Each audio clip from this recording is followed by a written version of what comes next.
You know what's funny is you never think two of the things you're a fan of, two of the things you like the most, could have a lot in common, especially from an internal structure or internal misstructure. Here's what I mean. You see, it wasn't that long ago that, Archie Sonic got canceled, right? Well, one of the main reasons that people look back on when it comes to the history of Archie Sonic is, that led to its cancellation inevitably, was not just because of the lawsuits, but some of the things that took place internally within the company. Yeah, things got a little bit better, a little bit more structured out, even after Ian Flynn came on board as the head writer. But before then, there was a lot that was misstructured. A lot of things that were pretty much a mess. Yeah, the book was selling great. Sega loved the sales they were getting back from it. So did Archie, and that's why the book kept going. But when they allowed Ken Penders, they allowed Ian Flynn to an extent, even after he came on board and things were, smoothed out a little bit. And other people like Cole, Bolas, and several other writers, but mostly those three, to come in and write stories, for certain issues, for, building towards certain events. Even though the stories were good in the end, some of them, if not most of them, I should say, there was always news of misstructuring behind the scenes. And when it came to someone like Ken Penders and Ian Flynn, that was pretty much, mostly Ken Penders. Ian had a little bit too, but mostly Ken Penders. There was always that misstructure. Like, there was no communication whatsoever as to what was going on. Which is why Ken would always think, oh, I'm allowed to do this, I'm allowed to do that. No one was there to rein Ken Penders in and say, you can't do this, or you can only do that, but you can't do this, or you can only take it this far, but not that far. Nobody was there to structurally rein him in. The same with Carl Bolas. No one was there to structurally rein him in when he was writing some of the stories. And for a bit, the same with Ian Flynn. No one was there at times to rein him in until they finally did. He was the lucky one. He was the one that finally did get reined in after a few moments here and there.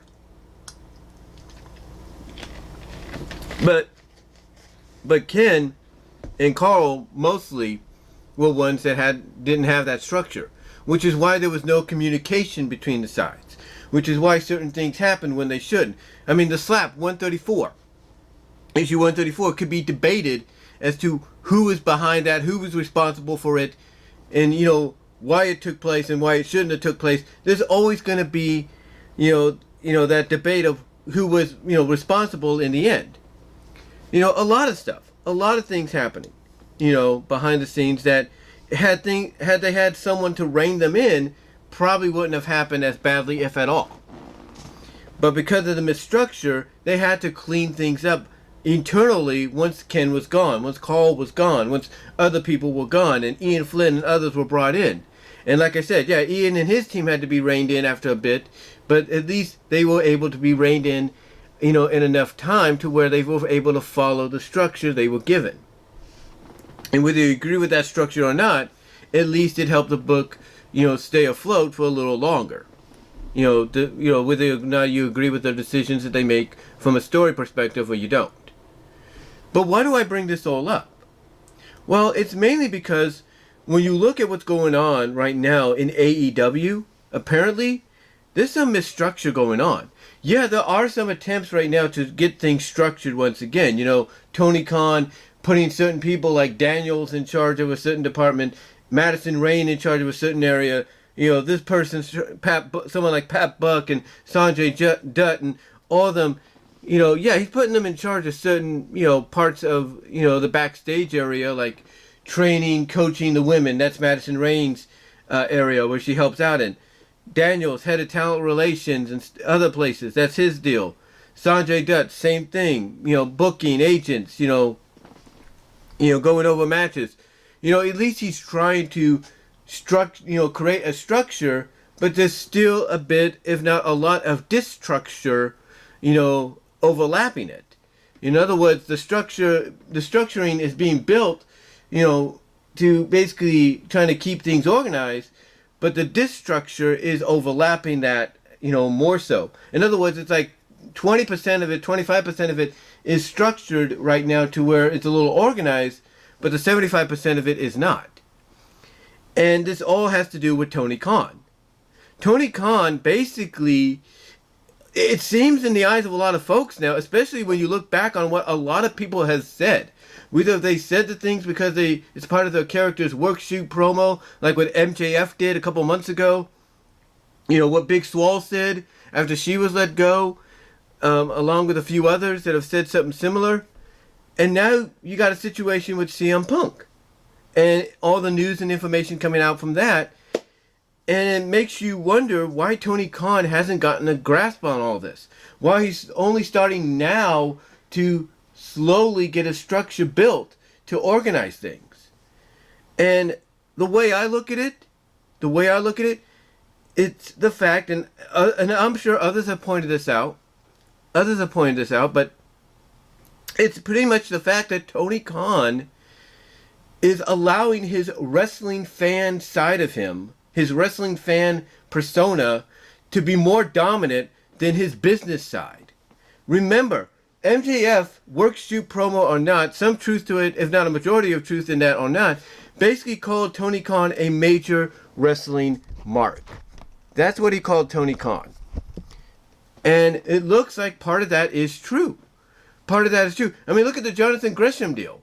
He almost wanted to walk away from the business because, he couldn't get in contact with Tony Khan until he did.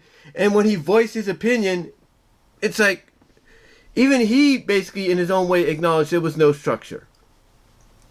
And it's all because Tony Khan is more of a wrestling fan than he is a business promoter.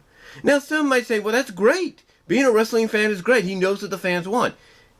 And as I've mentioned before on several occasions, that's true. That is a good idea.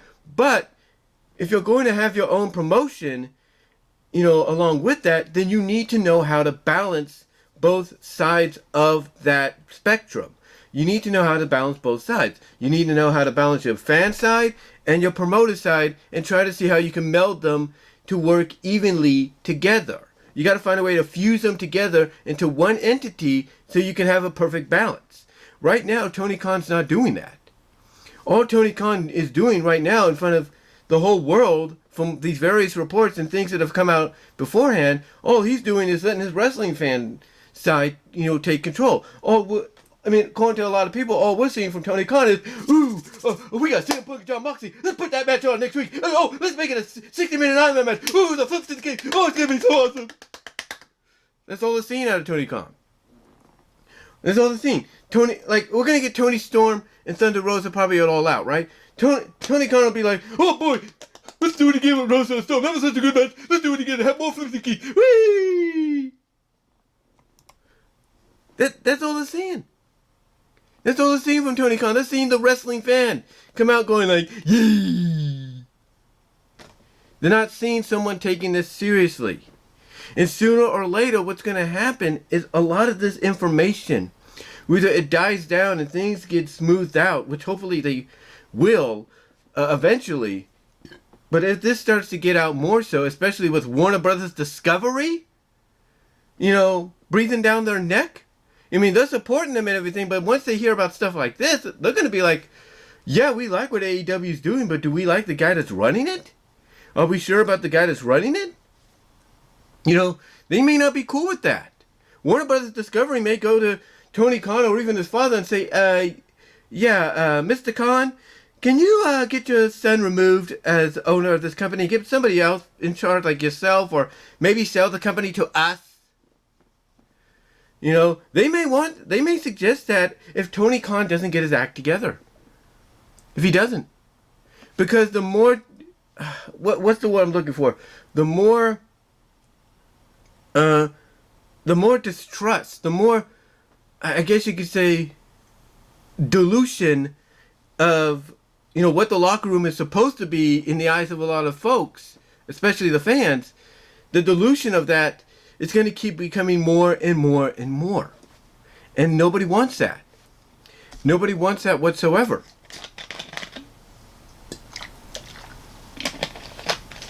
And all Tony Khan is doing, like I said, is allowing his wrestling side of him, the wrestling fan side of him, and the wrestling mark side of him, I should say, come out and be more dominant over his wrestling promoter side.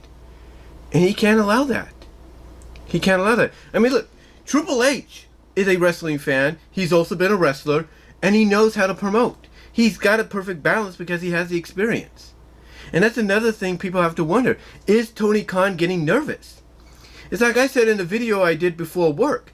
Tony Khan is about to experience a war he has never experienced before. He's about to be in a competitive war he has never been in before, because unlike previously with NXT versus AEW, this time it ain't NXT he's going up against that Triple H is running. It's Monday Night Raw and it's Friday Night SmackDown, and those pretty much are guaranteed to kick ass against any competition. And Tony Khan, I don't know if he's ready, if he realizes that or not. Because if he doesn't, it doesn't matter if you're on a different night or you're on the same night. It doesn't matter if you're on a different night or the same night. You're going to get your ass handed to you on a silver platter. And you have to wonder if Tony Khan knows this and he's nervous. And this is why he's doing all this restructuring now and everything, because he's realizing, oh, I'm about to be in a war, a competitive war that I've never been in before. You have to wonder if he knows that. Because if he does, then hey, more power to him for finally waking up and doing things. But here's the thing, it doesn't just start and end there by hiring someone like a Madison Rayne, putting her in charge, putting a Christopher Daniels here in charge of this, and Sanjay Dutt and all that. It doesn't just start and end there. No, it continues. It continues. Because if you do not have people, in certain positions to rein in certain men and women competitors, and make sure that, hey, yeah, you can go out and say this. Here's the bullet points for you to go out and say this. If you don't have those kind of people in there to rein someone like, let's say, a CM Punk in, and make him realize, hey, we know you're very opinionated. We know you'd like to go into business for yourself. But here, it's not about you. It's about the team. You said it yourself. You're here to help everybody. You're here to help the company. Prove it. Stop going into business for yourself and be a team player. That's what Tony Khan needs someone to do. To rein someone like CM Punk Phil Brooks in. And wake him up and make him realize, you once said you wanted to help people. You wanted to help the company. Well, here's your chance. Stay in line with the company, stay a team player, or get the heck out. That's it. Because you can't just allow somebody to go into business for themselves and not say anything. Because if you're someone like Tony Khan, and even though you're starting to finally have some structure put into place, but not entirely, and one of those disstructures, one of those misplaced parts that needs to be fitted into the right slot is going into business for themselves, saying what they want to say, threatening and levering and threatening to walk out, quit the company, maybe take the damn title with them, put yourself in a situation you don't want to be in, and you're not going to step up to the plate and say anything because, oh, I don't want to upset CM Punk. Oh, glory to CM Punk. Oh, I don't want to upset Phil Brooks. He's a god to me. Oh, I need him to stay to help AEW succeed. Oh, because I'm a wrestling fan instead of a promoter. If you act like that towards someone like a Phil Brooks and just allow him to say what he wants to say and do what he wants to say, do what he wants to do, and you have a majority of people that have come out on screen in storyline outside of AEW, come out and say that nobody likes CM Punk in the back and that CM Punk's only out for himself, and that's starting to kind of manifest itself in, on and off camera, then you have no one but yourself to blame because you're not putting people in the right positions they need to be in to rein people like CM Punk Phil Brooks in. You're not. I mean, and here's the thing. I don't know what the reason for CM Punk going into business for himself only a few months after Adam Page said what he did. I don't know what the issue is. Adam Page obviously got what he said approved by Tony Khan. Did CM Punk not know about that? And if not, did Tony Khan expect CM Punk to have a rebuttal already, set up and ready? No, he didn't. Tony Khan probably didn't have something ready for CM Punk. He probably didn't take Punk aside and said, yeah, I told Adam Page he could shoot on you a little bit, so please be ready to respond because I know you can. He probably didn't do that. He probably expected Punk to do it himself. And I'm pretty sure that's why Punk took it personally. He took it personally. But he's levering a lot of this. He's levering his position right now as a top guy in the company because obviously he sees what we see. There's no structure. And why? And why is he doing this now? What? To prove a point that, hey, someone like Tony Khan shouldn't be in charge? Or someone like Tony Khan shouldn't rely on guys like me or Bryan Danielson or Chris Jericho to build his company around? He should build it around the unknown? You know, is that the reasoning for this? We don't know. We don't know. But obviously, this does prove one significant point.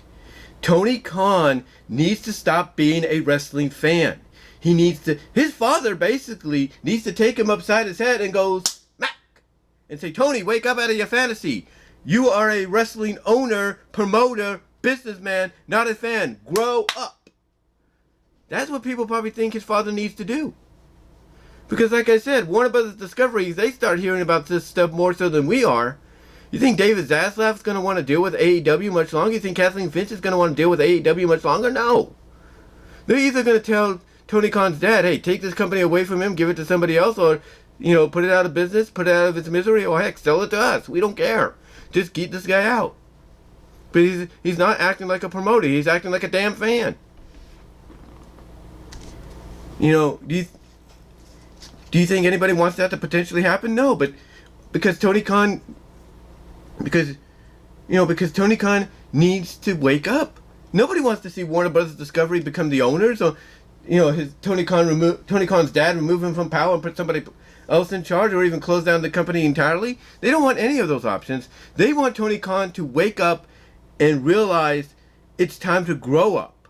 It's time to stop being a wrestling fan. Just because you own a wrestling business doesn't mean, or a company, doesn't mean you could just still be a fan. You need to grow up and realize that now is the time to be a businessman more so than you've ever been in your career. That's what needs to happen. That's what needs to happen. If he has to put someone like, and he's doing it with Christopher Daniels and others, but if he has to put someone on the level of a Triple H in charge overall of, let's say, creative and head of talents like a Chris Jericho, then so be it. And so be it. Again, I don't know what the reason, I don't think any of us know the reasoning why CM Punk acted the way he did last night, why he went into business instead of focusing on him and Moxley. Nobody does. Nobody knows why he went into business for himself. We don't know if maybe he's just waiting he was biding his time or what was going on. We don't know. But again, it just proves that, as much of a structure as he's trying to build right now, because obviously he sees what he's about to get himself into, with Triple H running things on the WWE side of the fence. Even though he's trying to get some structure right now, like I said, it doesn't start and end with what he's just done. It has to continue. And it has to continue by hiring other people, putting them into certain positions, so not only are they able to help the talent, with the promos and the matches and all that, and open more lines of communication, but also to rein them in, so that they don't go into business for themselves. And here's the other thing too. A lot of people are wondering, why the heck are we getting CM Punk and Moxley next week instead of at All Out? Now, I said in a previous video, it could be because they want to do maybe Punk and Page 2 at All Out, or Punk and MJF at All Out, which a lot of people are expecting that is going to be the possibility. But even so, if those aren't the options they're going in, or going to go with, and it's more sensible to go with someone like Moxley and Punk, why not wait? Why not build it? Why are you doing it just to, pop a rating? You ain't Eric Bischoff. You aren't going up against competition next week. So what's the deal? I'll tell you what the deal is. I'll tell you the deal why he's doing it. He's either going to end it in a no contest and we'll have a rematch at All Out, which would, I guess, make sense that, you know, these guys get so out of control that the match gets thrown out and then you do a match with a stipulation or so at All Out. I get that. I can understand that. But still, you know, why do this? Why book it, you know, the following week in Jon Moxley's hometown of Cincinnati? You know, is it your way of getting back at Punk for doing what he did? You know, get the belt off him, screw him out of his match, and say, hey, you want your rematch? You'll get your rematch, but never go into business for yourself again. Or, you know, is that why you're doing it? To send a message eventually if you decide to screw Punk or job him out to Moxley in his hometown?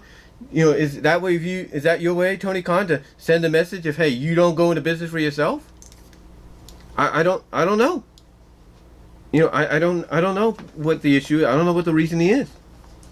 You know, it can't just be because he wants to pop a rating. Because if it's to pop a rating, then, you know, why? You're not going up against anybody. You're the #1 show on cable television every Wednesday night. Why do you need to pop a rating? What, because you're not in the millions right now? And that's why you want to do this? Because you want that millions rating? You know, is it because WBD is telling you, hey, get into the millions, or we may not keep you? We don't know. Or is it maybe because of the fact that, again, Tony Khan is realizing in his own way that he's in a war now. He's in the beginning stages of a war he's never been in before when it comes to facing someone like a Triple H in a company like WWE. Because again, like I mentioned earlier, it's not NXT he's going up against, it's Raw and SmackDown, even though they're on separate nights. You know, is that the reasoning? We don't know. We don't know. I'm thinking it might be more so than anything that might be the reason. Hey, you know, WWE, you don't want to put your champion and have your champion defend his title on Raw or SmackDown? Guess what I'm going to do? I'm going to show you how it's done. I'm going to put this interim championship together, right? I'm going to put this undisputed championship, I should say, together now. And I'll give it to the fans for free. That's how you do it. Because we the fans matter. You know, could that be it? Is Tony Khan trying to send a message to Triple H that, hey, you don't have your undisputed champion defending his title on a weekly basis? Well, guess what? I'm going to have this match. But here's the thing. There's no special event. It's not a special event whatsoever. It's not a special themed event like Quake by the Lake or Fight for the Fallen or Fyter Fest or Blood and Guts. It's just a regular Dynamite. It's not Arthur Ashe Stadium, which I think obviously if you really want to hold off on, you know, Moxley and Punk Undisputed, you should just wait till then. You know, it's not that. I think and it's definitely not part of popping a rating because WBD is and David Zaslav's breathing down his neck. No, I think it's more along the lines of Tony Khan, because of the attempt at trying to structure things now in an orderly fashion, but still having 75% of it misstructured. Tony Khan is trying to prove a point. He's trying to basically, in his own way, fire the first major shot at WWE by doing this. That's why he's doing it. He's trying to shoot the first major shot in this new competitive war by saying, hey, Triple H, you may be running things now on Raw and SmackDown and the pay-per-views, but you ain't taking us down without a fight. And that might be why he does this. Or maybe he's doing this, in my opinion. I could be wrong, but maybe that's why he's doing this. But I don't know. Hopefully things, as some people are hoping and praying, will die down and calm down and smooth out between all sides. But yeah, Tony Khan, though, he needs to wake up. He needs to grow up and stop being a wrestling fan and be more of a wrestling promoter.